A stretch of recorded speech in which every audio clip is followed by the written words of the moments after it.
Hi, I'm Rick Rheins, Senior Rabbi at Temple Sinai in Denver, Colorado. This week's Torah portion is Pinchas from chapters 25 through 30 of the book of Numbers. And there's so much going on, but I wanted to focus on what's happening in chapter 27. Now, the children of Israel, as I've mentioned previously, are now in the 40th year after the Exodus. They're right on the border. And so Moses and all the children of Israel are gathering together, and they are casting lots to determine the place of all of the tribes of Israel, that the tribe of Reuben will be here, and Judah there, and Shimon here, and Benjamin there, Manasseh there, and Ephraim over here, and Naphtali over here, et cetera, right? So all of the tribes are starting to think about where their tribes will be in this promised land, their ancestral homeland of Israel. Now, they're still in the wilderness, but they're on the eastern side of the Jordan River. So they're in what we would call modern day Jordan, and they're looking over the Jordan River towards Israel, and they're already starting to be able to see a little bit of it and imagine coming into the new land. So as the bigger tribes are considering where they're going to be in the land of Israel. And of course, the smaller family units are saying, well, within this tribe, we're going to be here and you're going to be there. And they're figuring all of this out. The daughters of Zelophehad, who are of the tribe of Manasseh, they were concerned.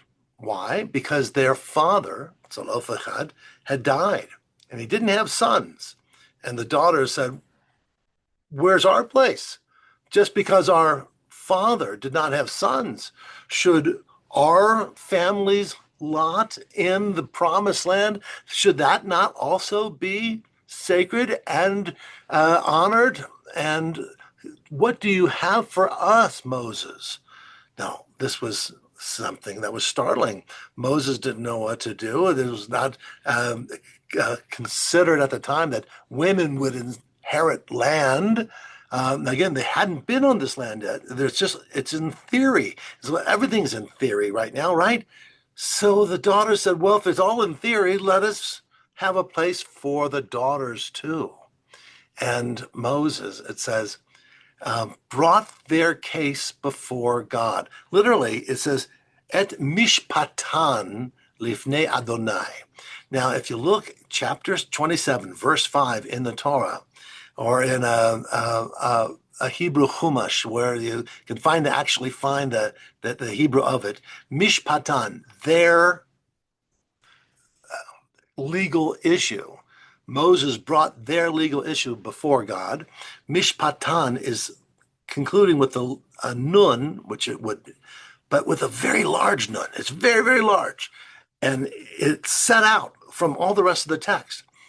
But there's no real explanation as to why that would be the case.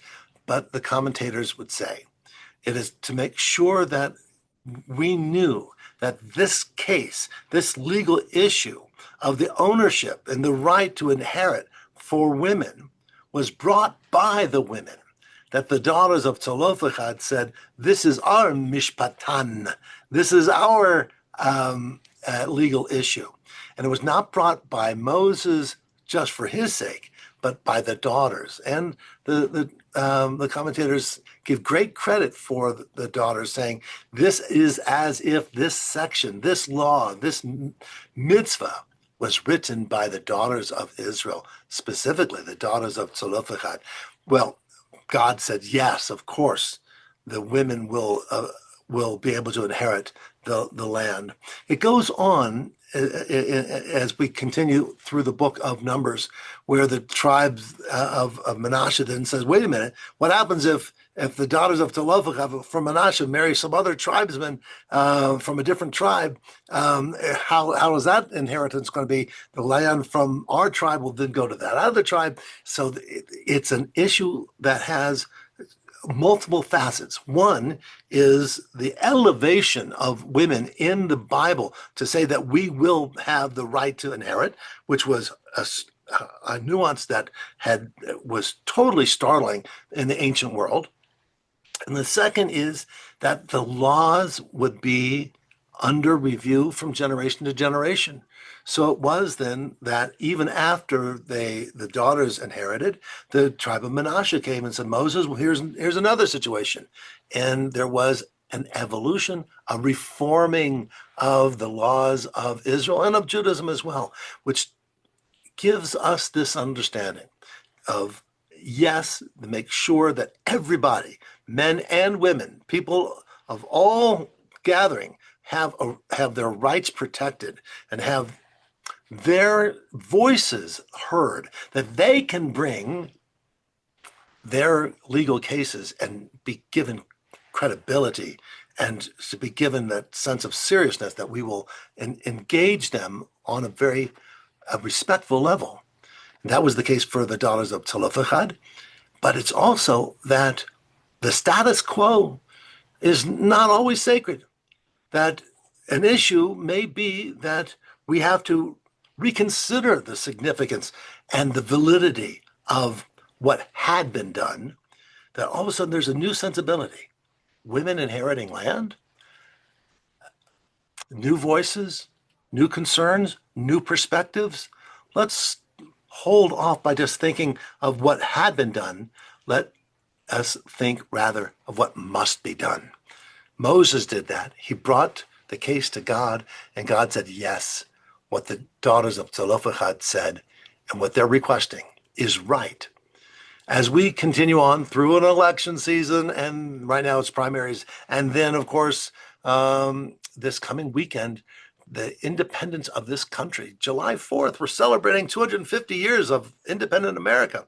We were a nation of people who were willing to bring the question, to bring the challenge, to challenge the status quo, to make sure that we create a society in which the voices of different people, different perspectives, that those voices are heard and considered and valued. May we celebrate this Shabbat of Pinchas by thinking of the heroic voices of the daughters of Zelophehad, and let us consider as well the heroic deeds by the men and women who created this country, the United States of America, and celebrate our 250th by considering what we have and also making sure that we look out for the voices and the being of all of those in our community, those who are still looking to have their voices heard and respected. Shabbat Shalom. And happy 4th of July.